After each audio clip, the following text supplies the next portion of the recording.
2024년 가을, 서울 동대문구 한 재개발 지역. 40년 넘은 낡은 전파상이 철거를 앞두고 있었다. 1980년대부터 이 골목을 지켜온 신일전자는 이제 역사 속으로 사라질 운명이었다. 점주 김태수는 마지막 정리 작업을 하며 쌓여있던 물건들을 하나씩 꺼내고 있었다. 60대 중반의 김태수는 구석진 선반 뒤편에서 먼지 쌓인 상자를 발견했다. 상자 안에는 1990년대 유행했던 각종 전자기기들이 담겨 있었다. 워크맨, 카세트 테이프, 그리고 수십 개의 삐삐들. 당시 수리를 맡았다가 찾아가지 않은 물건들이었다. 김태수는 무심코 그중 한 삐삐를 집어들었다. 까만색 플라스틱 케이스의 작은 LCD, 창이 달린 LG전자 제품이었다. 1994년 모델로 추정되는 그 삐삐는 놀랍게도 외관이 깨끗했다. 뒷면을 열어보니 배터리 칸이 비어 있었다. 이것도 버리기 아까운데. 김태수는 서랍에서 새 AA 배터리를 꺼내 삐삐에 넣었다. 30년이 지난 기기가 작동할 리 없다고 생각했지만 혹시나 하는 마음이었다. 배터리를 끼우는 순간 놀라운 일이 벌어졌다.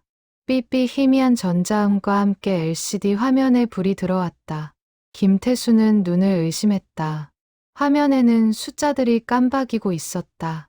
메시지 저장 표시였다. 그는 떨리는 손으로 확인 버튼을 눌렀다. 화면에 천천히 글자가 나타나기 시작했다. 지혜야, 나 준석이야. 오늘 꼭 만나자. 12시 남산 팔각정. 중요한 얘기 있어. 꼭 와줘. 1994년 10월 15일. 그 다음 메시지가 이어졌다. 조금만 기다려줘. 길이 막혀. 30분만 더. 꼭 갈게. 그리고 마지막 메시지. 지혜야, 내가 늦어서 미안해. 너한테 하고 싶은 말이. 나 사랑해. 답장 기다릴게. 김태수는 화면을 보며 깊은 한숨을 내쉬었다. 30년 전 누군가의 간절한 마음이 이 작은 기기 속에 갇혀 있었던 것이다. 그는 문득 궁금해졌다. 준석이라는 사람과 지혜라는 사람은 지금 어떻게 살고 있을까? 그날 만남은 성사되었을까? 삐삐 뒷면을 자세히 보니 작은 글씨로 이름이 새겨져 있었다. 박지혜.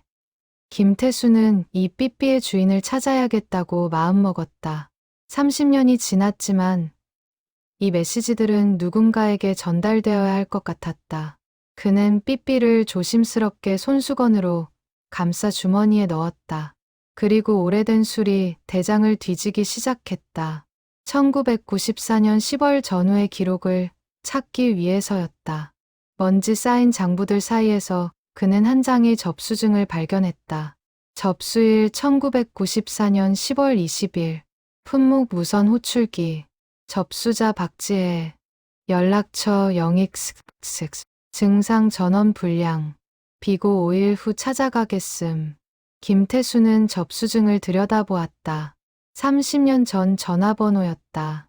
지금도 유효할 리 없었다. 하지만 그는 포기하지 않았다.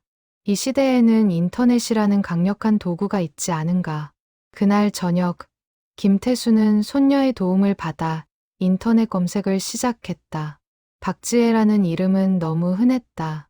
하지만 1994년 서울 동대문구 주소와 나이대를 고려하면 범위를 좁힐 수 있었다. 당시 20대였다면 지금은 50대 중반일 것이다. 검색 끝에 김태수는 한 가지 단서를 찾았다. 동창회 홈페이지에 올라온 1990년대 졸업생 명단. 그곳에 박지혜 69학번라는 이름이 있었다. 나이대가 정확히 맞았다. 연락처 공개는 되어 있지 않았지만 동창회 게시판이 있었다. 김태수는 게시판에 조심스럽게 글을 올렸다. 1994년 10월 동대문구 신일전자의 삐삐 수리를 맡기신 박지혜님을 찾습니다. 중요한 물건을 보관하고 있습니다. 연락 주시면 감사하겠습니다. 글을 올리고 나서 김태수는 반신반의했다. 30년이 지난 지금 그 사람이 이 글을 볼 확률이 얼마나 될까. 하지만 그는 기다리기로 했다. 이 메시지들에는 누군가의 간절함이 담겨 있었고, 그것은 시간이 지나도 전달되어야 할 가치가 있었다. 밤이 깊어갔다. 김태수는 삐삐를 책상 위에 올려두고 바라보았다. 작은 화면 속에는 여전히 그 메시지들이 저장되어 있었다. 30년 전 한 남자의 고백, 누군가를 사랑했던 마음, 만나지 못한 약속, 그 모든 것이 먼지 속에 묻혀 있다가 지금 다시 세상에 나왔다. 김태수는 문득 자신의 젊은 시절을 떠올렸다. 자신에게도 비슷한 기억이 있었다. 말하지 못한 마음, 전하지 못한 고백. 그래서 더욱 이 삐삐 속 메시지가 소중하게 느껴졌다. 다음 날 아침, 김태수의 휴대폰이 울렸다. 모르는 번호였다. 전화를 받자 조심스러운 여성의 목소리가 들려왔다. 그 혹시 어제 동창회 게시판에 글 올리신 분이신가요? 저 박지혜입니다. 2024년 10월 어느 토요일 오후 서울 종로구의 한 조용한 카페. 김태수는 약속 시간보다 30분 일찍 도착해 창가 자리에 앉아 있었다. 그의 앞 테이블에는 흰 손수건에 쌓인 삐삐가 놓여 있었다. 30년의 시간을 건너온 작은 타임캡슐. 카페 문이 열리고 한 여성이 들어왔다. 50대 중반으로 보이는 그녀는 단정한 베이지색 코트를 입고 있었다. 짧게 자른 머리에 얇은 테 안경을 쓴 모습에서 지적인 분위기가 느껴졌다. 그녀는 카페 안을 둘러보다 김태수와 눈이 마주쳤다. 김태수 사장님이신가요? 박지혜의 목소리는 차분했지만 손에 든 핸드백을 꽉 쥔 모습에서 긴장감이 읽혔다. 김태수는 자리에서 일어나 가볍게 인사했다. 두 사람은 마주 앉았고 잠시 침묵이 흘렀다. 30년 만에 이 물건을 다시 보게 될 줄은 몰랐어요. 박지혜는 테이블 위에 삐삐를 바라보며 말했다. 그녀의 눈에 복잡한 감정이 스쳤다. 향수, 아픔, 그리움, 후회. 김태수는 조심스럽게 삐삐를 그녀 쪽으로 밀었다. 배터리를 넣었더니 메시지가 남아있더군요. 준석이라는 분이. 그 이름을 듣는 순간 박지혜의 얼굴이 굳어졌다. 그녀는 삐삐를 집어들고 확인 버튼을 눌렀다. LCD 화면에 30년 전 메시지가 떠올랐다. 그녀의 눈가가 붉어졌다. 이 메시지들 한 번도 본 적이 없어요. 박지혜의 목소리가 떨렸다. 그녀는 천천히 이야기를 시작했다. 1994년 가을로 거슬러 올라가는 이야기를. 준석이와 저는 같은 출판사에서 일했어요. 저는 편집부, 준석이는 디자인팀. 1992년에 처음 만났죠. 박지혜의 회상이 시작되었다. 1994년 10월 14일 서울 광화문 한 출판사 사무실. 당시 26세였던 박지혜는 신입 편집자로 일하고 있었다. 그녀는 밤늦게까지 원고를 교정하고 있었다. 마감이 코앞이었다. 지혜 씨, 아직도 야근이야? 디자인팀의 이준석이 편집부로 들어왔다. 28세의 준석은 회사에서 손꼽히는 실력파 디자이너였다. 그는 지혜의 책상 옆에 캔커피를 내려놓았다. 마감이 내일인데 아직 3분의 1이 남았어요. 오빠는요? 나도 표지 시안 마무리하는 중이야. 같이 야근하자. 두 사람은 그렇게 밤을 새웠다. 사실 이준석과 박지혜는 2년 넘게 서로 좋아하는 마음이 있었다. 회사 사람들은 모두 알고 있었지만 정작 두 사람은 고백하지 못하고 있었다. 그날 밤 준석이가 말했어요.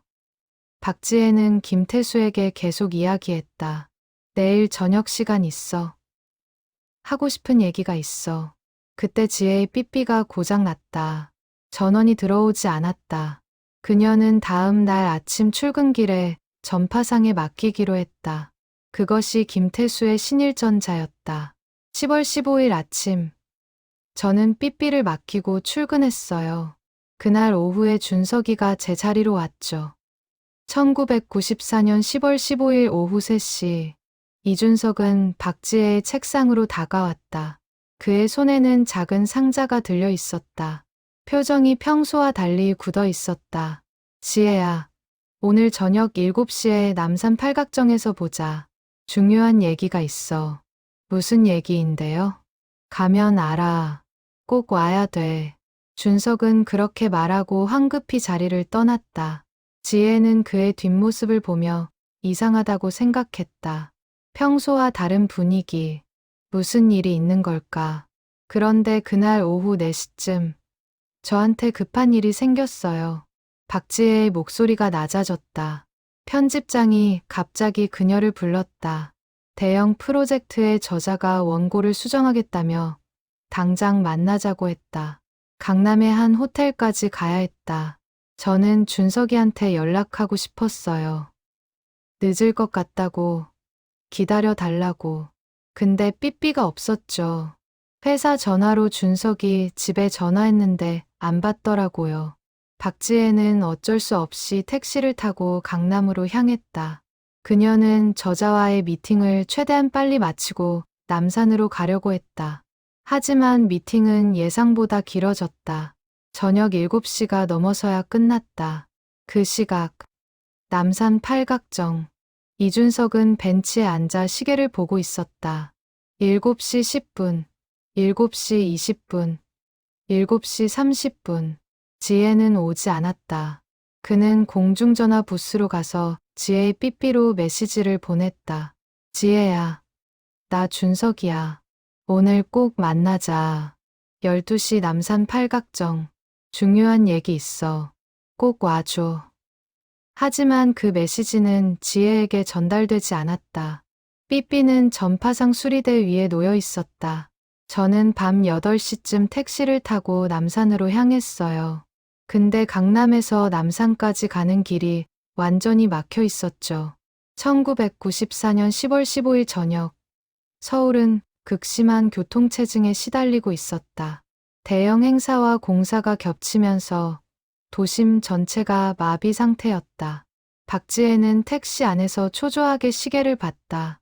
그 순간 남산에서는 이준석이 다시 공중전화 부스로 달려갔다.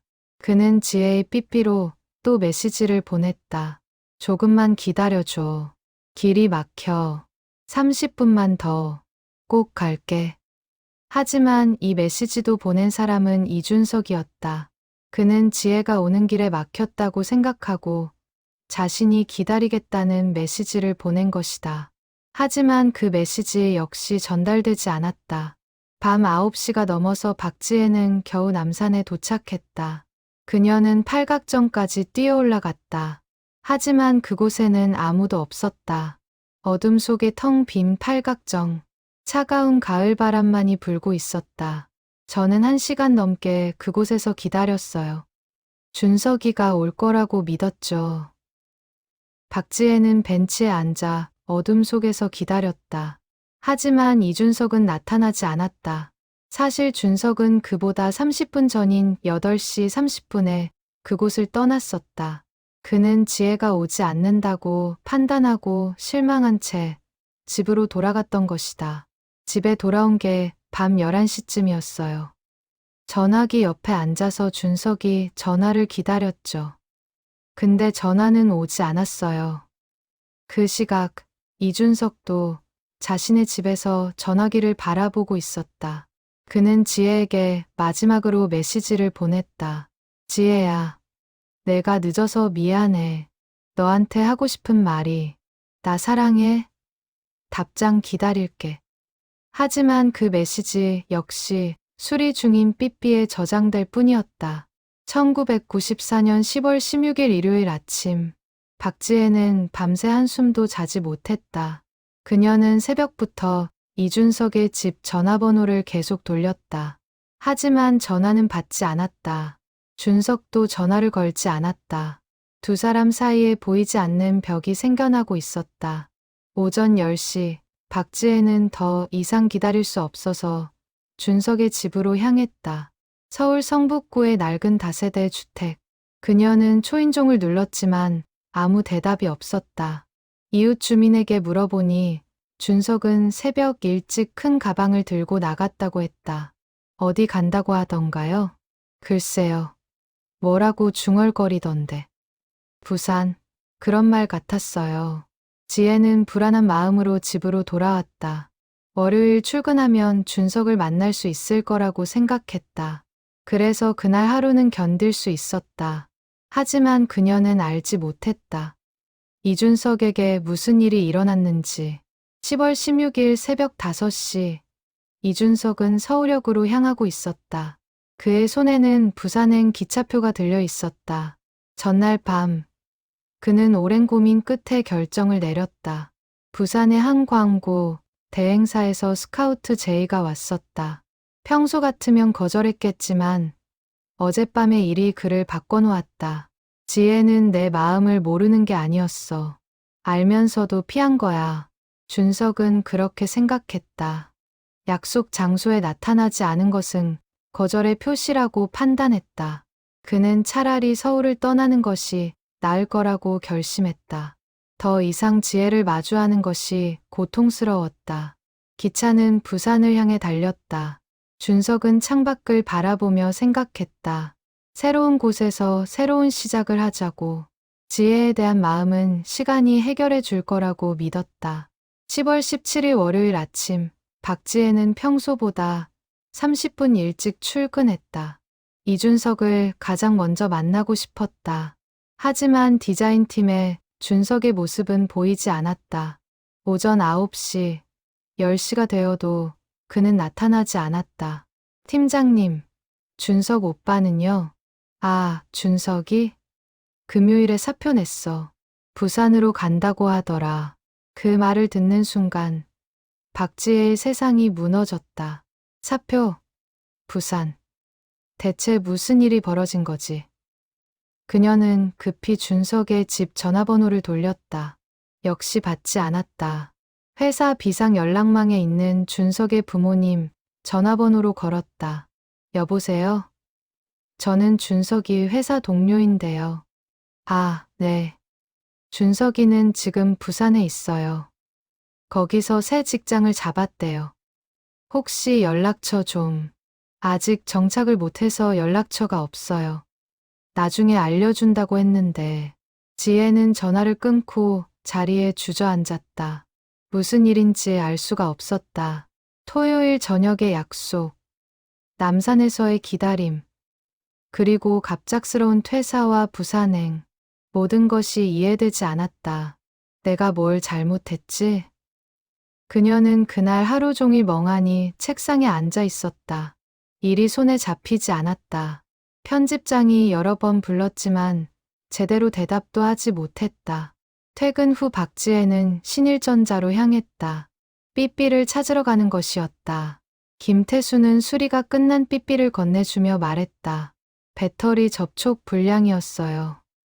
고쳤습니다. 감사합니다. 얼마예요? 5,000원입니다. 지혜는 돈을 내고 삐삐를 받았다.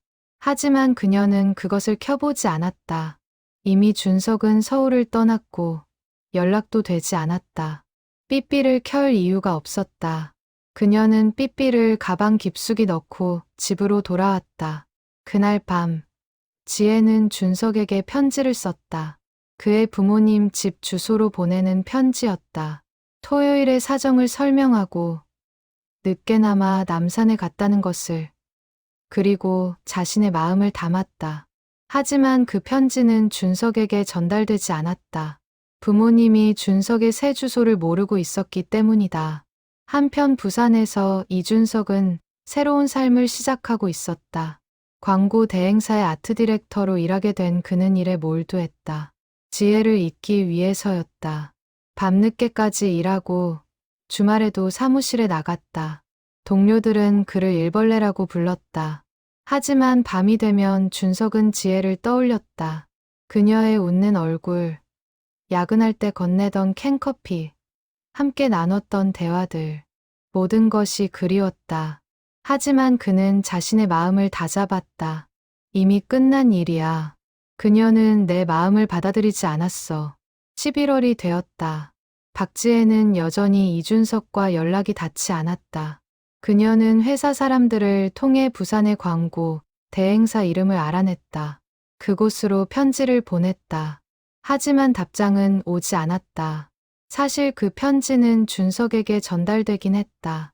하지만 준석은 읽지 않고 그대로 책상 서랍에 넣어두었다. 지혜의 글씨를 보는 것만으로도 마음이 흔들릴까봐 두려웠다. 12월의 어느 날, 박지혜는 출판사를 그만두기로 결심했다. 매일 디자인팀을 지나칠 때마다 준석의 빈자리가 보였다. 그것이 너무 고통스러웠다. 그녀는 작은 편집 프리랜서로 일하기로 했다.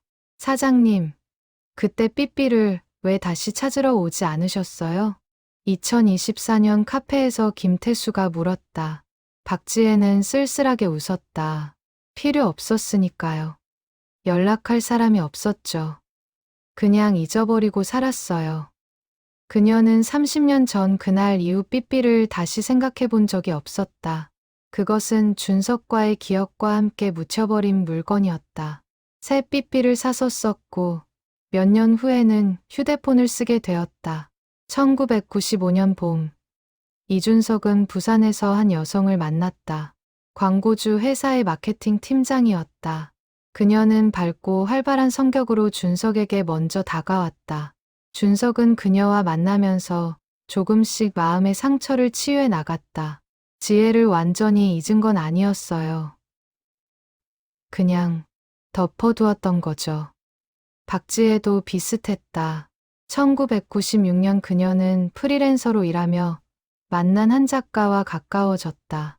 그는 따뜻하고 이해심 많은 사람이었다. 지혜는 그와 결혼을 결심했다. 1997년 두 사람은 각각 다른 사람과 결혼했다. 이준석은 부산에서, 박지혜는 서울에서 서로의 소식을 전혀 모른 채 30년이 지나도록 두 사람은 만나지 못했다.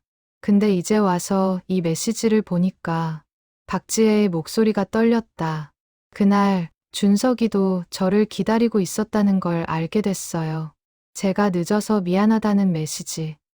사랑한다는 고백. 이 모든 걸 30년이 지나서야 보게 되다니. 그녀의 눈에서 눈물이 흘러내렸다. 카페의 시계는 오후 4시를 가리키고 있었다. 박지혜는 종이컵에 담긴 식은 커피를 한 모금 마셨다. 김태수는 조심스럽게 물었다. 혹시 지금 준석 씨와 연락하실 생각은 없으신가요? 지혜는 고개를 저었다. 그녀의 표정에는 체념이 묻어 있었다. 사장님, 30년이 지났어요. 저도 결혼했고, 아이도 키웠고, 준석이도 마찬가지겠죠. 이제 와서 뭐가 달라지겠어요? 하지만 그녀의 목소리에는 확신이 없었다. 김태수는 그것을 느꼈다. 그는 자신의 경험을 떠올렸다. 60년을 살아오며 깨달은 것이 있었다. 어떤 인연은 시간이 지나도 완전히 끊어지지 않는다는 것을. 박 여사님, 제가 감히 조언을 드리자면 후회는 더 크게 남습니다. 알고 있는 것과 모르고 있는 것은 다르니까요. 지혜는 삐삐를 손에 들고 오랫동안 바라보았다. 작은 LCD 화면에는 여전히 그 메시지가 저장되어 있었다. 나 사랑해. 30년 전 한 남자의 간절한 물음. 준석이는 지금 어디 있을까요? 지혜의 목소리가 떨렸다. 김태수는 그녀의 마음을 읽었다. 알고 싶은 것이다. 그가 어떻게 살고 있는지, 행복한지, 아니면 자신을 기억이나 하는지 찾아보시는 게 어떨까요? 이 시대에는 사람 찾는 것이 그리 어렵지 않습니다. 그날 저녁, 박지혜는 집으로 돌아와 컴퓨터 앞에 앉았다. 그녀는 포털 사이트에 이준석 디자이너를 검색했다. 수많은 결과가 나왔다. 이준석이라는 이름은 흔했다.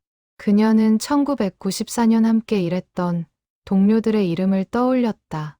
SNS를 뒤져 옛 동료 한 명을 찾아냈다. 메시지를 보냈다. 혹시 준석 오빠 연락처 아세요? 다음 날 아침 답장이 왔다. 오래전에 페이스북 친구 추가했었는데 최근에는 활동 안 하시는 것 같아요. 프로필 링크 보내드릴게요. 지혜는 떨리는 손으로 링크를 클릭했다. 이준석의 페이스북 프로필이 열렸다. 프로필 사진에는 50대 중반의 남성이 서 있었다. 머리에 희끗희끗 흰머리가 섞여 있었지만 그 눈매는 여전히 30년 전 그대로였다. 박지혜의 심장이 빠르게 뛰었다. 준석이었다. 30년 만에 보는 그의 모습. 프로필을 더 살펴보니 최근 게시물은 3년 전이 마지막이었다. 부산 해운대 바닷가 사진이었다. 설명은 단 한 줄. 가끔은 혼자만의 시간이 필요해. 지혜는 그의 친구 목록을 확인했다. 200명 정도의 친구가 있었다. 그중 몇몇의 프로필을 클릭해보니 대부분 부산 지역 사람들이었다. 준석은 아직도 부산에 살고 있는 것 같았다. 며칠을 고민한 끝에 박지혜는 용기를 냈다. 그녀는 페이스북 메신저로 메시지를 보냈다. 준석 오빠, 저 박지혜예요. 기억하시나요? 30년 전 함께 일했던. 메시지를 보내고 나서 지혜는 후회했다. 너무 갑작스러웠나? 그는 이미 자신을 잊었을지도 모른다. 혹은 연락받는 것을 반갑지 않게 생각할 수도 있다. 하지만 놀랍게도 1시간 후 답장이 왔다. 지혜야, 정말 오랜만이다. 물론 기억하지. 어떻게 지냈어? 박지혜는 답장을 받고 한참을 멍하니 화면을 바라보았다. 그의 대답은 담담했지만 지혜야라는 호칭에서 애정이 느껴졌다. 그녀는 조심스럽게 답장을 썼다.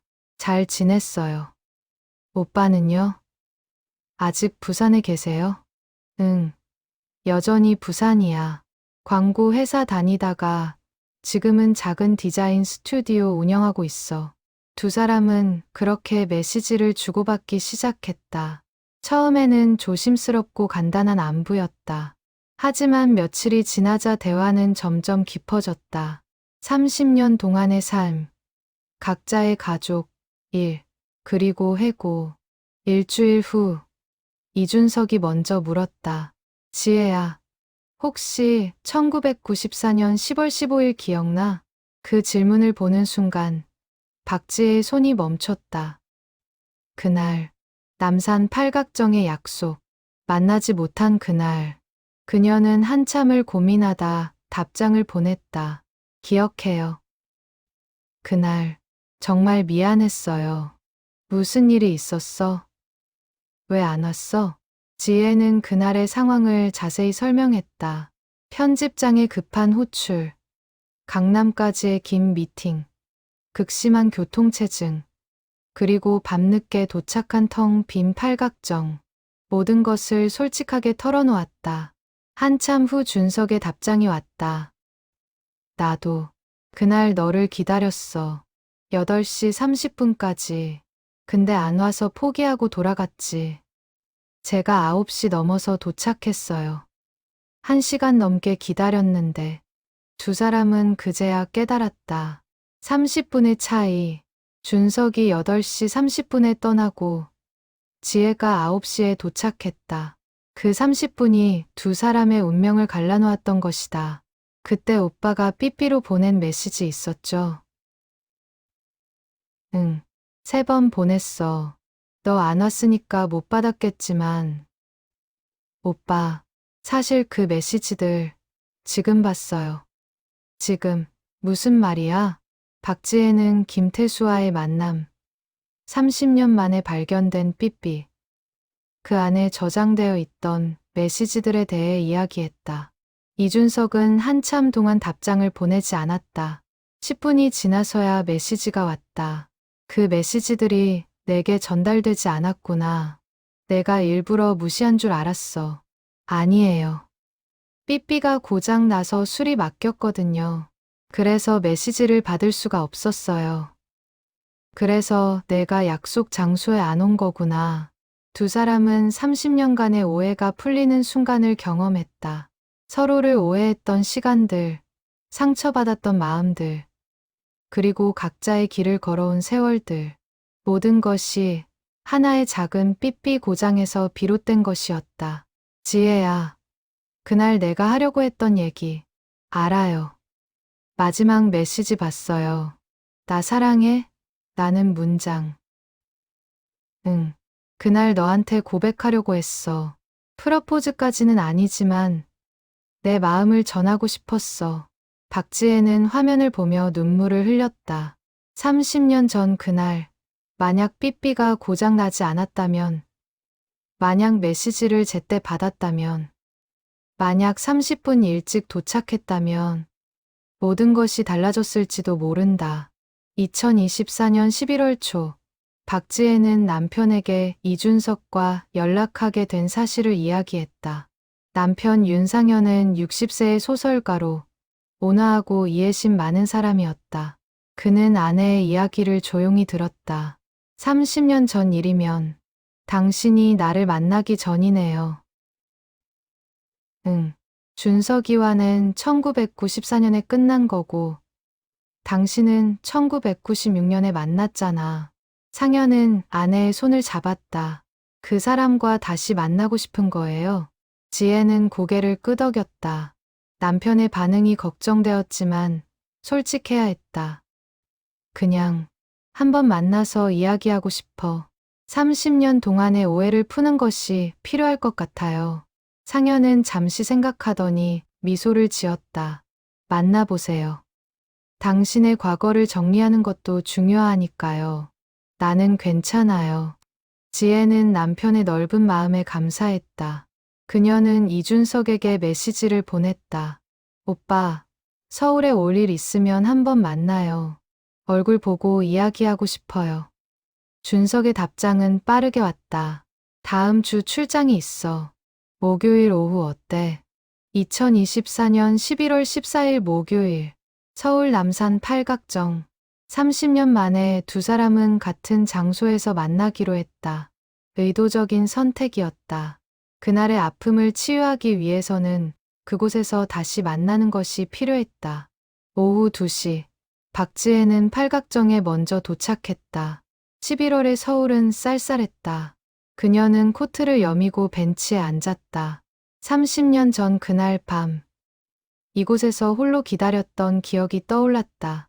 차갑고 어두웠던 그 밤. 10분 후, 한 남성이 팔각정으로 올라왔다. 이준석이었다. 회색 코트를 입은 그는 30년의 세월을 온몸으로 보여주고 있었다. 머리는 절반 이상이 휘었고 얼굴에는 깊은 주름이 새겨져 있었다. 하지만 그 눈빛만큼은 예전 그대로였다. 지혜야. 오빠. 두 사람은 서로를 바라보며 말없이 서 있었다. 30년의 시간이 한순간에 사라지는 듯했다. 준석은 천천히 지혜 옆에 앉았다. 두 사람 사이에 어색한 침묵이 흘렀다. 많이 변했네. 준석이 먼저 말했다. 지혜는 웃었다. 오빠도요. 머리가 많이 샜네요. 그러게. 나이가 들었지. 두 사람은 남산 아래 펼쳐진 서울 풍경을 바라보았다. 1994년과 2024년. 도시는 완전히 달라져 있었다. 높은 빌딩들, 현대적인 건물들, 그리고 변화한 거리들. 하지만 이 팔각정만은 그대로였다.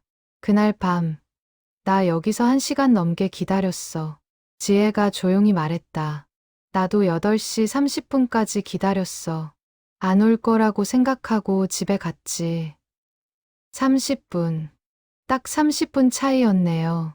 준석은 고개를 끄덕였다. 만약 그때 내가 30분만 더 기다렸다면, 만약 제가 30분만 일찍 왔다면, 두 사람은 동시에 말하다 멈췄다. 그리고 쓸쓸하게 웃었다. 인생의 아이러니. 30분이라는 짧은 시간이 30년이라는 긴 세월을 만들어낸 것이다. 오빠, 그때 정말 저한테 고백하려고 했어요? 응. 반지까지 준비했었어. 프러포즈는 아니고 그냥 사귀자고 말하려고 했지. 반지요? 준석은 주머니에서 작은 상자를 꺼냈다. 낡고 바랜 벨벳 상자였다. 그는 상자를 열었다. 안에는 은반지 하나가 놓여 있었다. 단순한 디자인의 반지였지만 30년의 세월이 묻어 있었다. 이거 아직도 가지고 있었어요? 응, 버릴 수가 없더라. 내 젊은 날의 마음이 담긴 거니까. 지혜는 반지를 바라보며 눈물을 흘렸다. 30년 전, 이 반지는 그녀에게 전달될 운명이었다. 하지만 작은 오해와 엇갈림이 모든 것을 바꿔놓았다. 오빠는 결혼했어요? 했었어. 1997년에 부산에서 만난 여자랑 했었다는 건 이혼했다는 거예요? 준석은 고개를 끄덕였다. 2010년에 아이들이 대학 들어가고 나서 우리는 서로 맞지 않았어. 억지로 버틴 거지. 지혜는 그의 손을 잡았다. 힘들었겠어요. 너는? 저는 아직 결혼 생활 중이에요. 남편은 좋은 사람이에요. 딸 하나 있고요. 준석은 복잡한 표정을 지었다. 지혜가 행복한 가정을 이루고 있다는 것에 안도하면서도 동시에 묘한 상실감을 느꼈다. 행복해? 응. 남편은 나를 잘 이해해주는 사람이에요. 근데 지혜는 말을 멈췄다. 준석이 물었다. 근데 가끔, 아주 가끔 오빠 생각했어요. 그날 우리가 만났다면 어땠을까 하고. 준석은 지혜의 손을 꽉 잡았다. 나도 마찬가지야. 지난 30년 동안 수없이 생각했어. 만약 그날 내가 왔다면, 만약 내 메시지가 전달됐다면, 만약 내가 부산으로 가지 않았다면. 두 사람은 한참 동안 말없이 앉아 있었다. 남산에 차가운 바람이 불었다. 지혜는 떨렸고 준석은 자신의 코트를 벗어 그녀의 어깨에 걸쳐 주었다. 오빠, 후회돼요? 준석은 서울 풍경을 바라보며 대답했다. 후회. 아니, 그건 아니야. 지난 30년도 내 인생이었으니까 좋은 순간들도 있었고 배운 것들도 많았어. 다만 아쉽지. 우리의 가능성을 보지 못한 게 그날 30분만 더 기다렸더라면 우리가 어떤 미래를 만들었을까 하는 궁금증이 남아. 지혜도 고개를 끄덕였다. 저도요. 오빠와 함께 했다면 어떤 삶이었을까? 상상은 해봤어요. 자주. 준석은 지혜를 바라보았다. 지금이라도 늦지 않았을까? 그 질문에 지혜는 대답하지 못했다. 그녀에게는 남편이 있었다. 가정이 있었다. 30년을 함께 살아온 삶이 있었다. 준석도 그것을 알고 있었다. 미안, 괜한 말했네. 아니에요. 솔직한 마음이잖아요. 두 사람은 다시 침묵에 빠졌다. 오후 해가 서쪽으로 기울고 있었다. 팔각정의 그림자가 길게 늘어났다. 지혜야, 우리 친구로 지낼 수 있을까? 준석의 제안에 지혜는 미소를 지었다. 물론이죠. 30년 만에 다시 만났는데 이대로 헤어지긴 아까우니까요. 그래, 가끔 연락하고 지내자. 서울 오면 커피라도 한잔하고. 좋아요. 그렇게 해요. 2024년 11월부터 박지혜와 이준석은 정기적으로 연락을 주고받았다. 메신저로 일상을 나누고 가끔은 전화 통화도 했다. 두 사람은 30년의 공백을 메워가고 있었다. 서로의 삶, 고민, 기쁨, 슬픔을 공유하며 새로운 관계를 만들어갔다. 12월 어느 추운 날, 준석은 지혜에게 전화를 걸었다. 지혜야, 다음 주에 서울 가는데 시간 있어? 있어요. 무슨 일 있어요? 응. 옛날 직장 동료 모임이 있어. 1990년대에 함께 일했던 사람들 만나는 거야. 너도 올래? 지혜는 잠시 망설였다. 30년 만에 옛 동료들을 만난다는 것이 부담스러웠다. 하지만 궁금하기도 했다. 그들은 어떻게 살고 있을까? 갈게요. 2024년 12월 21일 토요일 저녁, 서울 종로구의 한 레스토랑. 1990년대 출판사 동료들이 모였다. 20명 정도 되는 사람들이 테이블에 둘러앉았다. 모두 50대 중반에서 60대 초반이었다. 30년의 세월이 모두의 얼굴에 새겨져 있었다. 박지혜가 레스토랑에 들어서자 동료들이 환호했다. 지혜야, 정말 오랜만이다. 얼마만이야? 거의 30년 아니야? 사람들은 반갑게 그녀를 맞았다. 지혜도 하나씩 인사를 나눴다. 이준석은 구석자리에 앉아 그녀를 바라보고 있었다. 두 사람의 눈이 마주쳤고 서로 미소를 지었다. 저녁 식사가 시작되었다. 사람들은 옛 이야기를 꺼냈다. 1990년대의 추억, 함께 야근했던 밤들, 마감에 쫓겼던 순간들, 그리고 젊었던 시절의 열정. 모든 것이 그립고 아련했다. 준석이랑 지혜, 너희 둘 결국 안 된 거야? 한 동료가 농담처럼 물었다. 테이블이 조용해졌다. 모두가 두 사람을 바라보았다. 준석과 지혜는 서로를 바라보다 동시에 웃었다.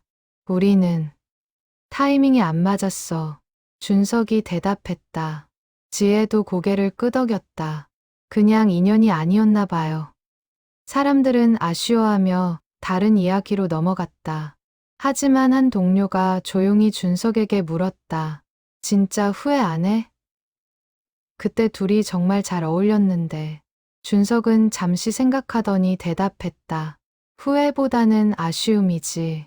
근데 그것도 인생이니까. 모임이 끝나고 사람들은 하나둘 헤어졌다.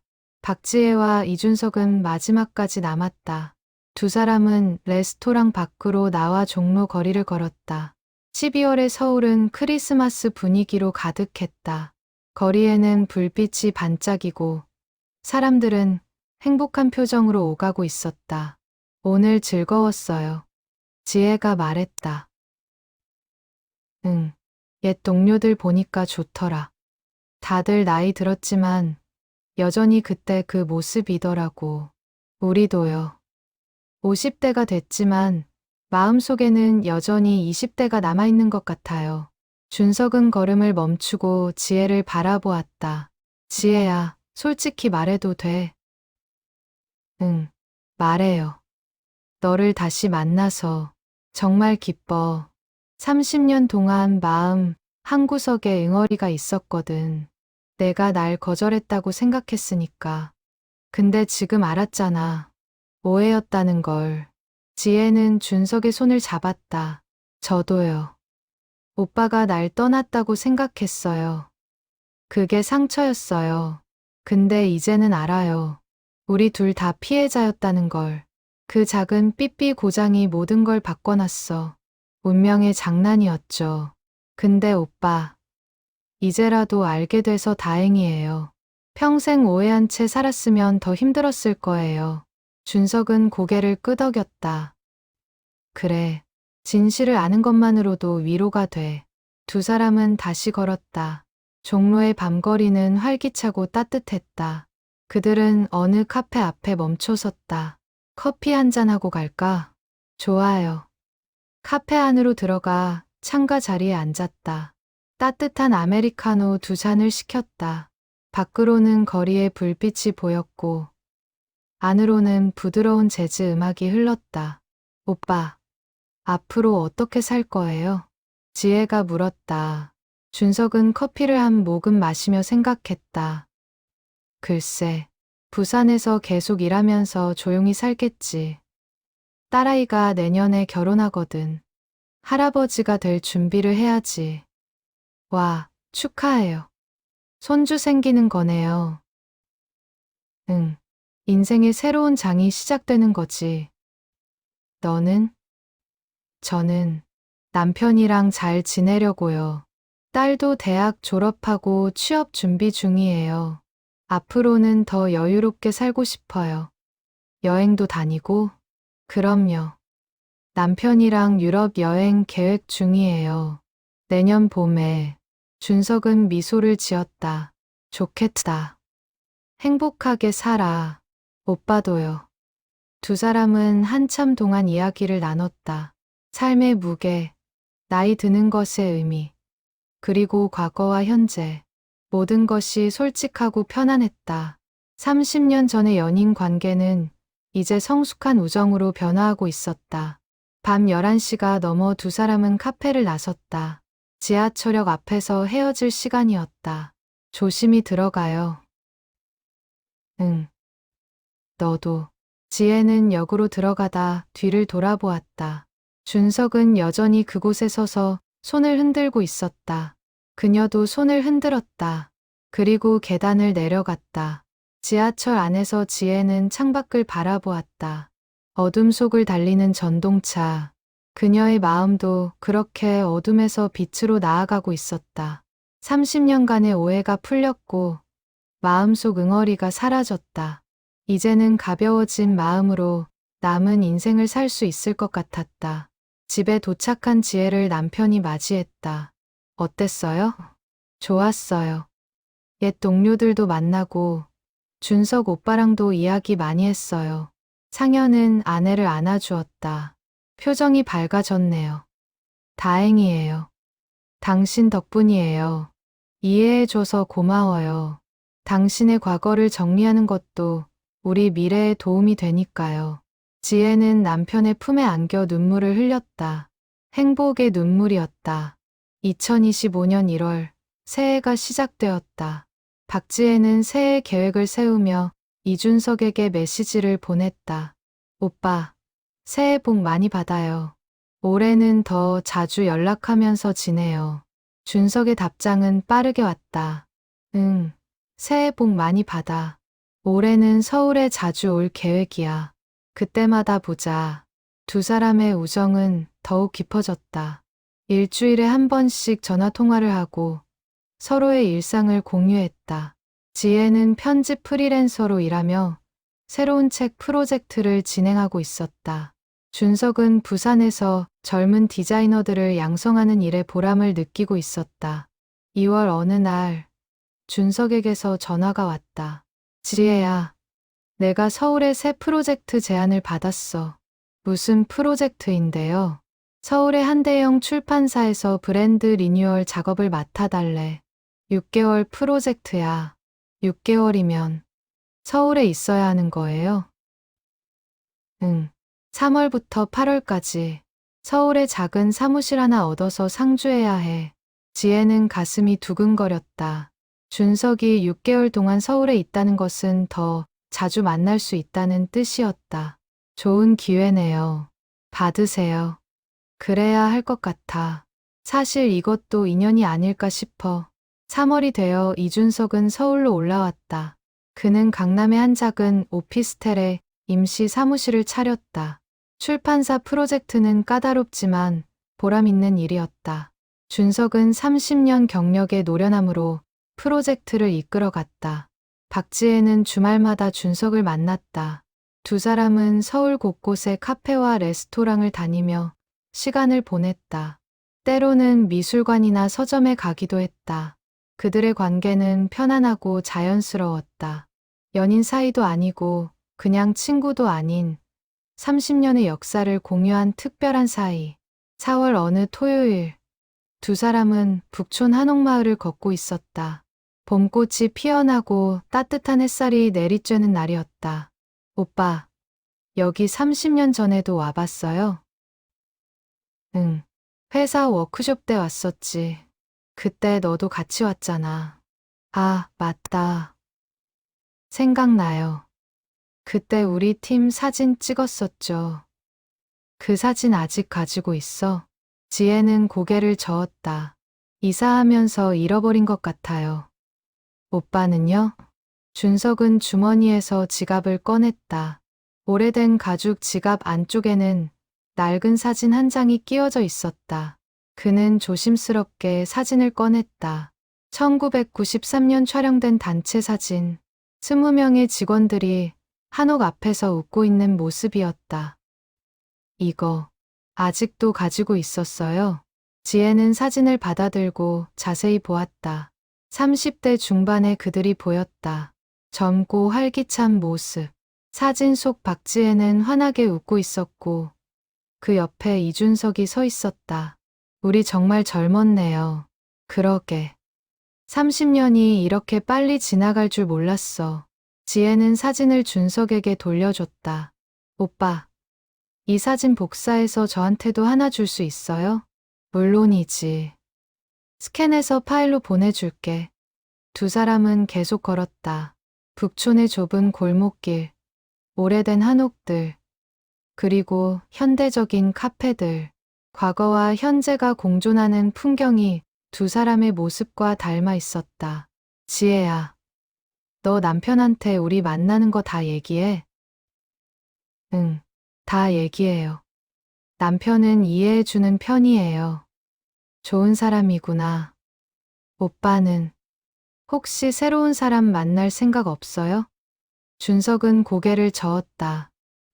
글쎄, 이혼하고 10년 넘게 혼자 살았는데 이제 익숙해졌어. 굳이 누군가를 만나야 할 필요를 못 느끼겠더라고. 외롭지 않아요? 가끔은 외로워. 근데 딸아이도 있고 친구들도 있고 일도 있으니까 버틸만해. 지혜는 준석의 팔을 잡았다. 오빠, 저는 오빠가 행복했으면 좋겠어요. 누군가 좋은 사람 만나서 고마워. 근데 지금도 충분히 행복해. 특히 너랑 다시 친구가 된 후로는 더 그래. 두 사람은 카페에 들어가 자리에 앉았다. 창밖으로는 북촌의 아름다운 풍경이 펼쳐졌다. 오빠, 30년 전으로 돌아갈 수 있다면 뭘 하고 싶어요? 준석은 잠시 생각했다. 그날 남산에서 30분만 더 기다렸으면 좋겠어. 그랬다면 널 만났을 테니까. 저도요. 30분만 일찍 도착했으면 좋겠어요. 근데 지혜야, 만약 그랬다면 우리 지금 어떻게 됐을까? 지혜는 미소를 지었다. 아마 결혼했겠죠. 애도 낳고 같이 늙어가고 행복했을까? 모르죠. 어쩌면 싸우고 헤어졌을 수도 있고. 준석은 웃었다. 그래, 우리가 꼭 잘 살았을 거라는 보장은 없지. 그래서 후회하지 않기로 했어요. 이미 일어난 일이고 지금 우리는 각자의 삶을 살고 있으니까. 준석은 지혜의 손을 잡았다. 현명한 생각이야. 나도 그렇게 생각하려고 노력 중이야. 5월이 되었다. 준석의 프로젝트는 순조롭게 진행되고 있었다. 출판사 측은 그의 작업에 만족해하며 계약 연장을 제안했다. 준석은 고민했다. 부산으로 돌아가야 하나, 아니면 서울에 더 머물러야 하나. 지혜에게 조언을 구했다. 오빠, 오빠가 원하는 대로 해요. 부산에 갈 이유가 있으면 가고, 서울에 남을 이유가 있으면 남고. 너는 내가 서울에 있으면 좋겠어? 지혜는 솔직하게 대답했다. 개인적으로는 좋죠. 자주 볼 수 있으니까. 근데 오빠의 삶은 오빠가 결정해야 해요. 준석은 며칠을 고민한 끝에 결정을 내렸다. 서울에 남기로 했다. 부산의 사무실은 직원들에게 맡기고 자신은 서울에서 새로운 프로젝트들을 진행하기로 했다. 지혜야, 나 서울에 눌러 앉기로 했어. 진짜요? 왜요? 여러 이유가 있어. 서울에 프로젝트도 많고 나이 들어서 새로운 환경도 경험해 보고 싶고 그리고 너랑 자주 보고 싶어서. 지혜는 당황했다. 오빠, 그건 친구로서 말하는 거야. 30년 만에 다시 만난 소중한 친구를 자주 보고 싶은 거지. 2025년 6월, 이준석은 서울 마포구의 작은 아파트를 계약했다. 완전히 서울로 이주하기로 결정한 것이다. 부산의 사무실은 제자들에게 물려주고 서울에서 새로운 장을 열었다. 박지혜는 준석의 이사를 도와주었다. 주말을 이용해 가구를 고르고 생활용품을 구매했다. 남편 윤상현도 함께 나와서 무거운 짐을 옮기는 것을 도왔다. 준석 씨, 서울 생활 적응 잘하세요. 상현이 악수를 건넸다. 준석은 그의 손을 잡으며 말했다. 고맙습니다. 형님 덕분에 지혜랑 편하게 지낼 수 있어서 감사해요. 우리 지혜가 과거를 정리하고 편안해졌어요. 그것만으로도 준석 씨한테 감사하죠. 두 남자는 서로를 이해하는 눈빛을 교환했다. 상현은 아내의 과거를 인정하고 존중했다. 준석은 그 너그러움에 고마워했다. 이사가 끝나고 셋이서 저녁을 먹었다. 마포의 한 조용한 한식당. 대화는 자연스럽고 편안했다. 상현은 작가답게 이야기를 잘 이끌었고, 준석은 디자이너답게 섬세한 관찰력을 보였다. 지혜는 두 남자 사이에서 행복해 보였다.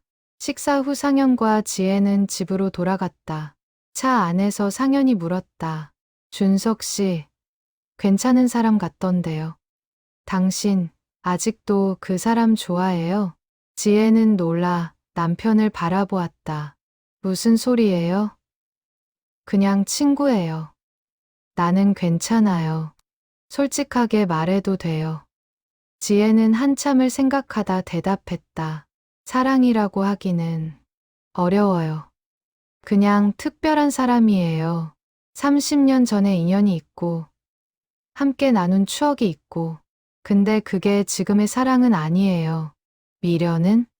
미련보다는 아쉬움. 우리가 어땠을까 하는 궁금증?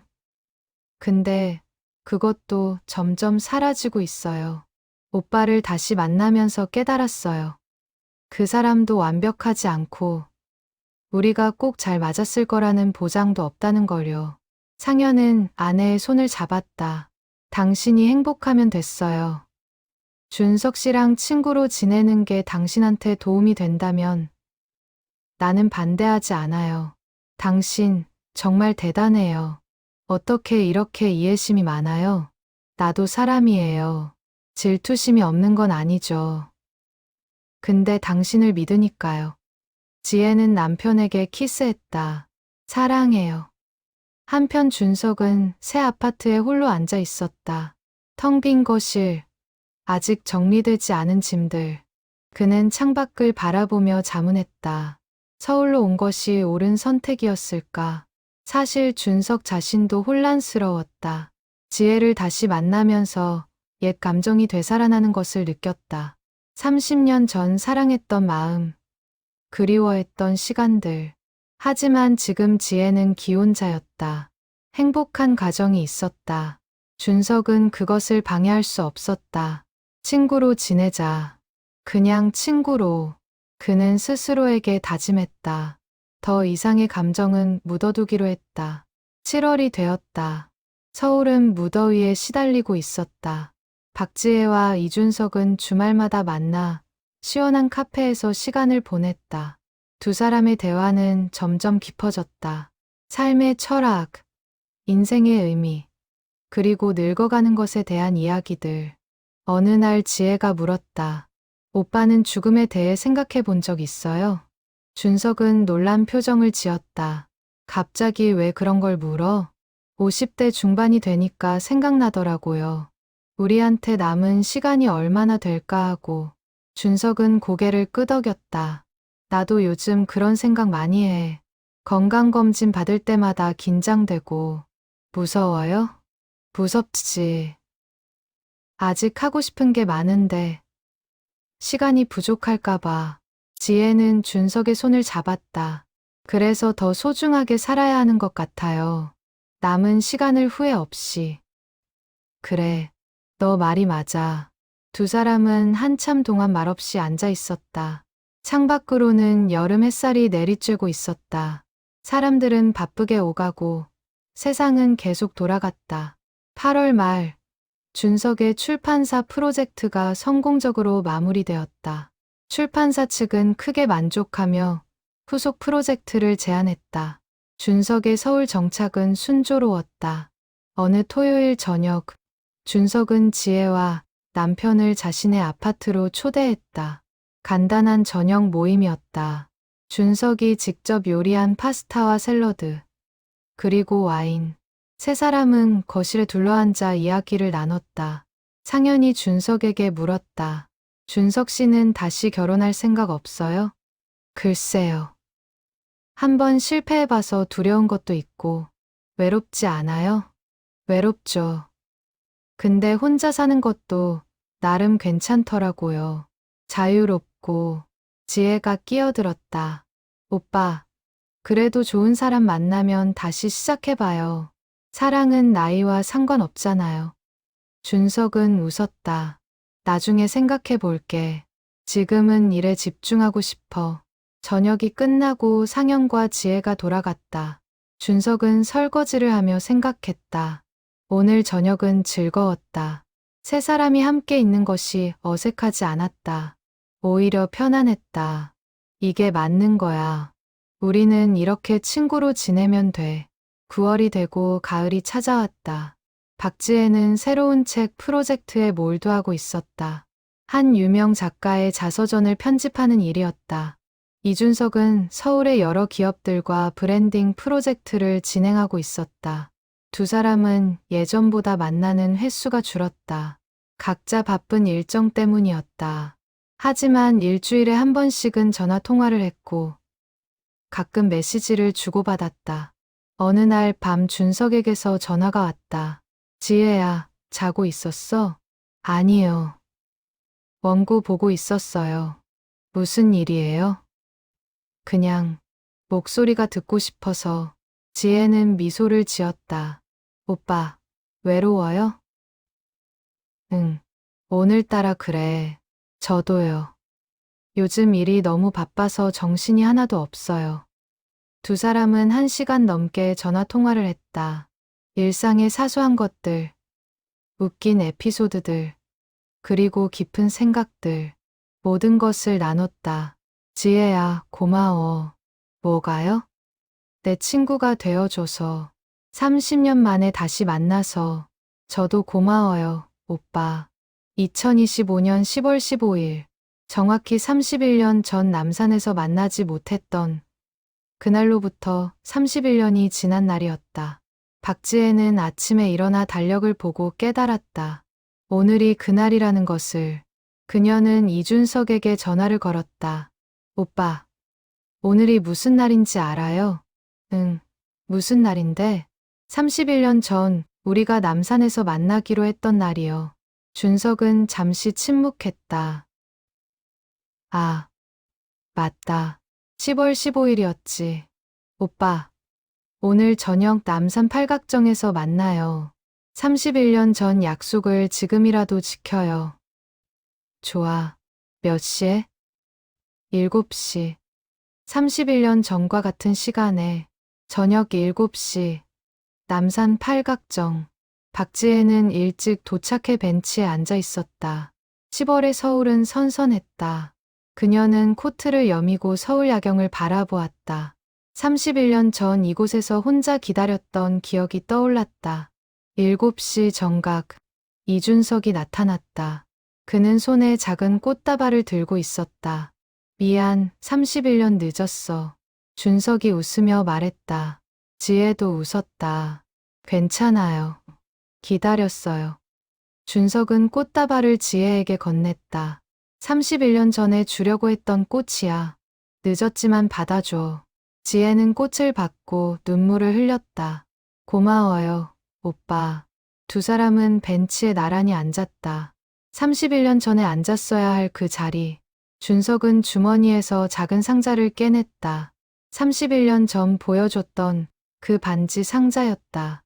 이것도 31년 전에 주려고 했던 거야. 그는 상자를 열었다. 은반지가 여전히 그 안에 있었다. 받을 수는 없어요. 저 결혼했잖아요. 알아. 그냥 보여주고 싶었어. 31년 동안 이걸 간직했다는 걸. 지혜는 반지를 바라보며 말했다. 오빠, 만약 31년 전 이 반지를 받았다면 예스라고 했을 거예요. 정말? 응. 그때 저도 오빠를 좋아했으니까. 준석은 지혜의 손을 잡았다. 우리 정말 타이밍이 안 맞았어. 그래도 지금 이렇게 만났잖아요. 친구로.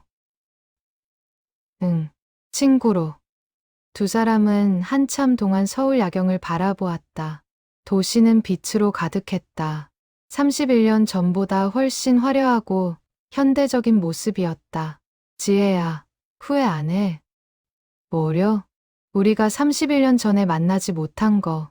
지혜는 잠시 생각했다. 아쉽죠. 근데 후회는 아니에요. 지난 31년도 의미 있는 시간이었으니까요. 좋은 남편 만났고, 딸도 낳았고, 일도 잘했고, 오빠도 그렇잖아요.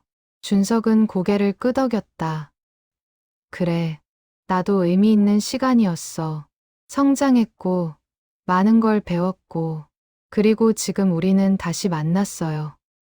이것도 기적 같은 일이에요. 그렇지. 30년 만에 삐삐가 작동했다는 것부터가 기적이야. 두 사람은 웃었다. 그리고 준석이 제안했다. 지혜야, 사진 찍자. 31년 전에 찍지 못한 사진. 좋아요. 준석은 휴대폰을 꺼내 셀카를 찍었다. 두 사람이 남산 야경을 배경으로 웃고 있는 사진. 31년을 기다린 순간이었다. 사진을 찍고 나서 지혜가 물었다. 오빠, 이 사진 남편한테 보여줘도 돼요? 물론이지. 우리 떳떳하잖아. 고마워요. 오빠가 이해해줘서. 밤 9시가 되어 두 사람은 팔각정을 떠났다. 지하철역까지 함께 걸으며 대화를 나눴다. 오빠, 앞으로도 계속 친구로 지내요. 당연하지. 이제 서울에 살게 됐으니까 자주 보자. 응, 그렇게 해요. 역 앞에서 두 사람은 포옹했다. 31년 만에 지켜진 약속을 축하하는 포옹이었다. 집으로 돌아온 지혜는 남편에게 오늘의 일을 이야기했다. 남산에서 만난 것, 꽃을 받은 것, 사진을 찍은 것, 모든 것을 솔직하게 털어놓았다. 상현은 아내의 이야기를 조용히 들었다. 행복해 보여요. 응, 오랜 숙제를 끝낸 것 같아요. 그럼 됐어요. 이제 마음이 편해졌죠? 응, 정말 편해졌어요. 한편 준석도 자신의 아파트에서 오늘을 돌이켜보고 있었다. 31년 만에 지켜진 약속, 늦었지만 의미 있는 만남. 그는 만족스러웠다. 휴대폰에 저장된 오늘 사진을 보며 미소를 지었다. 50대 중반의 자신과 지혜, 주름이 있고 머리가 희끗한 모습이지만 눈빛만큼은 31년 전처럼 밝았다. 11월이 되고 박지혜는 중요한 결정을 내렸다. 그녀는 자신의 경험을 바탕으로 책을 쓰기로 했다. 제목은 30년 만에 도착한 메시지. 삐삐 속에 갇혀있던 메시지. 엇갈린 인연.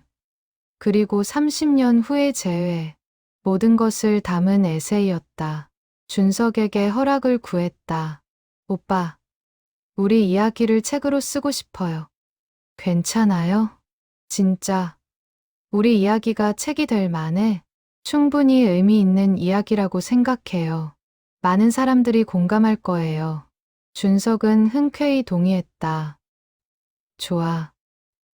써. 근데 실명은 바꿔줘. 당연하죠. 지혜는 집필을 시작했다. 1994년부터 2025년까지의 이야기. 젊은 시절의 사랑, 오해와 엇갈림, 각자의 삶, 그리고 재회. 모든 것을 솔직하게 담았다. 3개월 동안의 집필 끝에 원고가 완성되었다. 200페이지 분량의 에세이. 지혜는 원고를 출판사에 보냈고 놀랍게도 출간 제의를 받았다. 2026년 3월 책이 출간되었다. 30년 만에 도착한 메시지는 출간 즉시 베스트셀러가 되었다. 40대 이상의 독자들에게 큰 반향을 일으켰다. 자신의 젊은 시절을 돌아보고 잃어버린 인연을 생각하게 만드는 책이었다. 언론 인터뷰 요청이 쏟아졌다. 지혜는 몇몇 인터뷰에 응했다. 준석도 함께 인터뷰에 나섰다. 두 사람은 자신들의 이야기를 담담하게 들려줬다. 후회하지 않으세요? 한 기자가 물었다. 지혜가 대답했다. 아쉽죠. 하지만 후회는 아니에요. 각자의 삶도 의미 있었으니까요. 준석이 덧붙였다. 오히려 이렇게 다시 만난 것에 감사해요. 오해를 풀고 친구가 될 수 있었으니까요. 2026년 봄, 30년 만에 도착한 메시지는 10만 부 이상 팔리는 성공을 거뒀다. 박지혜는 유명 작가가 되었고 이준석도 덩달아 알려졌다. 하지만 두 사람의 삶은 크게 달라지지 않았다. 여전히 주말마다 만나 커피를 마시고 일상을 나누었다. 어느 토요일 오후 두 사람은 한강 공원을 산책하고 있었다. 봄꽃이 만개한 아름다운 날이었다. 오빠, 책이 이렇게 성공할 줄 몰랐어요. 그러게. 우리 이야기가 이렇게 많은 사람들한테 감동을 줄 줄이야. 독자들 댓글 보면 다들 자기 이야기 같대요. 누구나 한 번쯤은 엇갈린 인연이 있나 봐요. 준석은 고개를 끄덕였다. 인생이 그런 거 아니겠어? 완벽하게 맞아떨어지는 일은 드물지. 두 사람은 벤치에 앉아 한강을 바라보았다. 강물은 여유롭게 흘러가고 있었다. 지혜야, 솔직히 말해도 돼? 응, 말해요. 나 아직도 너를 좋아해. 지혜는 놀라 준석을 바라보았다. 오빠, 미안. 숨기고 싶었는데 안 되더라. 근데 걱정하지 마. 내 결혼 생활을 방해할 생각은 전혀 없어. 그냥 내 마음을 솔직하게 말하고 싶었어. 지혜는 준석의 손을 잡았다. 저도 오빠를 특별하게 생각해요. 사랑이라고 하기는 어렵지만 분명 특별한 감정이 있어요. 우리 어떻게 해야 할까? 지혜는 잠시 생각했다. 지금처럼 살면 되는 거 아닐까요? 친구로 지내면서 서로를 소중히 생각하면서 사랑의 형태는 여러 가지니까요. 준석은 미소를 지었다. 그래, 내 말이 맞아. 우리는 우리만의 방식으로 사랑하면 되는 거지. 응, 그렇게 해요. 5월 어느 날, 준석의 딸이 결혼했다. 부산에서 열린 결혼식에 박지혜와 남편도 초대받았다. 세 사람은 함께 부산으로 내려갔다. 결혼식장에서 준석은 아버지로서 딸을 신랑에게 인도했다. 그의 눈에는 눈물이 맺혀 있었다. 딸이 떠나는 것이 아쉬웠지만 동시에 행복해 보이는 모습에 안도했다. 피로연 후 준석은 지혜와 상현과 함께 바닷가를 걸었다. 해운대의 아름다운 해변, 파도 소리가 평화로웠다. 딸 결혼시키니까 어때요? 상현이 물었다. 준석은 웃었다. 뿌듯하면서도 외로워요. 이제 정말 혼자가 된 느낌이에요. 지혜가 말했다. 오빠한테는 우리가 있잖아요. 외롭지 않아요. 고마워. 정말 고마워. 세 사람은 바닷가, 카페에 앉아 맥주를 마셨다. 50대 중반의 세 사람, 각자의 인생을 살아온 사람들. 하지만 이제는 함께 나아가는 사람들. 준석 씨, 우리 좋은 친구로 계속 지내요. 상현이 말했다. 준석은 잔을 들어 건배를 제안했다. 우정을 위하여, 우정을 위하여. 세 사람은 잔을 부딪혔다. 6월이 되어 박지혜는 두 번째 책 집필을 시작했다. 이번에는 중년의 삶과 관계에 대한 에세이였다. 나이 들어가는 것의 의미, 변화하는 관계들, 그리고 남은 인생을 어떻게 살 것인가. 준석도 새로운 프로젝트에 몰두했다. 젊은 디자이너들을 위한 교육 프로그램을 기획하고 있었다. 자신의 30년 경험을 후배들에게 전수하고 싶었다.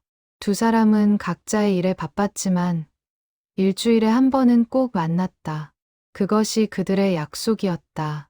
7월 어느 날 신일전자의 김태수가 지혜에게 연락을 했다. 박 여사님, 책 잘 봤습니다. 제가 작은 역할이나마 도움이 된 것 같아 기뻐요. 사장님, 정말 고마워요. 사장님 덕분에 우리가 다시 만날 수 있었어요. 그것도 인연이었겠죠. 30년 묵은 삐삐가 작동한 것도 기적이고, 지혜는 김태수를 저녁 식사에 초대했다. 준석도 함께했다. 세 사람은 식사를 하며 그날의 기적을 다시 한번 떠올렸다. 만약 사장님이 그 삐삐에 배터리를 넣지 않으셨다면, 지혜가 말했다. 김태수가 웃었다. 그랬다면 두 분은 평생 오해한 채 살았겠죠. 준석이 덧붙였다. 작은 호기심이 큰 변화를 만들었네요. 김태수는 술잔을 들었다. 인연이란 게 그런 거 아니겠습니까? 작은 계기로 시작되는 거. 8월이 되어 박지혜의 딸이 취업에 성공했다. 대기업 마케팅팀에 합격한 것이다. 가족 모두 기뻐했다. 지혜는 딸에게 조언했다. 일도 중요하지만 인간관계도 소중히 해. 직장에서 만나는 사람들이 평생 인연이 될 수도 있으니까. 엄마는 그랬어요? 직장에서 인연 만들었어요? 응. 엄마의 소중한 친구가 옛 직장 동료야. 30년이 지난 지금도 연락하고 지내지. 딸은 어머니의 이야기에 고개를 끄덕였다. 9월에 준석은 부산에 다녀왔다. 옛 사무실을 정리하기 위해서였다. 20년 넘게 일했던 공간. 많은 추억이 담긴 곳이었다. 사무실을 정리하며 오래된 서랍을 열었다. 그 안에서 한 통의 편지를 발견했다. 1994년 11월에 쓰인 편지. 박지혜가 보낸 편지였다. 당시 준석은 읽지 않고 서랍에 넣어뒀던 것이다. 준석은 떨리는 손으로 편지를 펼쳤다. 31년 만에 읽는 편지였다. 준석 오빠에게. 갑자기 부산으로 가버려서 놀랐어요. 무슨 일이 있었는지 모르겠지만 제가 잘못한 게 있다면 말해주세요. 10월 15일 남산 약속. 저 정말 가려고 했어요. 근데 회사 일로 늦어져서 9시가 넘어서야 도착했어요. 그때 오빠는 없었어요. 1시간 넘게 기다렸는데 오지 않았어요. 오빠, 제가 뭘 잘못했나요? 왜 연락도 없이 떠났나요? 답장 주세요. 기다릴게요. 박지혜 올림. 준석은 편지를 읽으며 눈물을 흘렸다. 31년 전 지혜도 자신을 기다리고 있었다. 자신을 찾고 있었다. 하지만 그는 이 편지를 읽지 않았다. 읽지 않음으로써 31년의 오해가 계속되었다. 미안해, 지혜야. 내가 이 편지를 읽었어야 했는데. 준석은 편지를 조심스럽게 접어 주머니에 넣었다. 서울로 돌아가면 지혜에게 보여줘야겠다고 생각했다. 일주일 후 서울에서 준석은 지혜에게 편지를 보여줬다. 31년 전 그녀가 쓴 편지. 지혜는 편지를 보고 놀랐다. 이걸 지금 발견한 거예요? 응. 서랍 깊숙이 넣어뒀던 거야. 당시에는 읽기 싫어서. 지혜는 편지를 읽으며 31년 전 자신을 떠올렸다. 간절했던 마음, 답답했던 심정. 읽었으면 달라졌을까요? 준석은 고개를 저었다. 모르겠어. 어쩌면 달라졌을 수도 있고, 어쩌면 또 다른 이유로 엇갈렸을 수도 있고, 운명이 그런 거 아닐까요? 어떻게 해도 정해진 길로 가는 거, 그럴 수도 있지. 10월 15일이 다시 돌아왔다. 2026년 10월 15일. 32년 전 남산 약속으로부터 32년이 지난 날, 박지혜와 이준석은 또다시 남산 팔각정에서 만났다. 이제는 매년 만나기로 한 약속이었다. 오빠, 우리 내년에도 여기서 만나요. 그래, 매년 10월 15일에 32년 전 약속을 기억하는 날로 만들어요. 좋아, 그렇게 하자. 두 사람은 서울 야경을 바라보며 지난 세월을 돌아보았다. 젊었던 시절, 엇갈렸던 인연, 각자의 삶, 그리고 재회. 모든 것이 의미 있었다. 지혜야, 행복해? 응, 행복해요. 오빠는요? 나도 행복해. 특히 너를 다시 만난 후로는 더 그래. 지혜는 준석의 어깨에 머리를 기댔다. 우리 이렇게 계속 친구로 지내요. 늙어서 할아버지 할머니 되어서도. 그래, 서로의 마지막 친구가 되자. 약속해요. 약속해. 두 사람은 약속의 표시로 새끼손가락을 걸었다. 32년 전에 하지 못한 약속을 지금 하고 있었다. 밤이 깊어갔다. 두 사람은 팔각정을 떠나 각자의 집으로 돌아갔다. 내일도 삶은 계속될 것이다.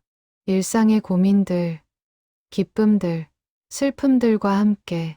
하지만 이제 그들에게는 특별한 인연이 있었다. 32년을 건너온 우정, 오해를 넘어선 이해, 그리고 서로를 향한 변함없는 마음. 삐삐 속에 갇혀있던 메시지는 이제 풀려났다. 30년을 기다린 사랑은 비록 연인의 사랑으로 완성되지는 못했지만 더 깊고 성숙한 우정으로 승화되었다. 인생은 완벽하지 않다. 타이밍이 어긋나고 오해가 생기고 인연이 엇갈린다. 하지만 그 속에서도 우리는 의미를 찾고 관계를 만들고 사랑을 나눈다. 박지혜와 이준석의 이야기는 그렇게 계속되고 있다. 32년 전 만나지 못한 두 사람이 지금은 만나고 있다. 늦었지만 의미 있는 만남. 그것으로 충분했다. 남산의 밤은 깊어가고 서울의 불빛은 반짝인다. 그 빛 속에서 수많은 사연들이 흐르고 있다. 누군가는 사랑하고, 누군가는 이별하고, 누군가는 다시 만나고 있다. 우리 모두의 이야기. 삶은 그렇게 계속된다.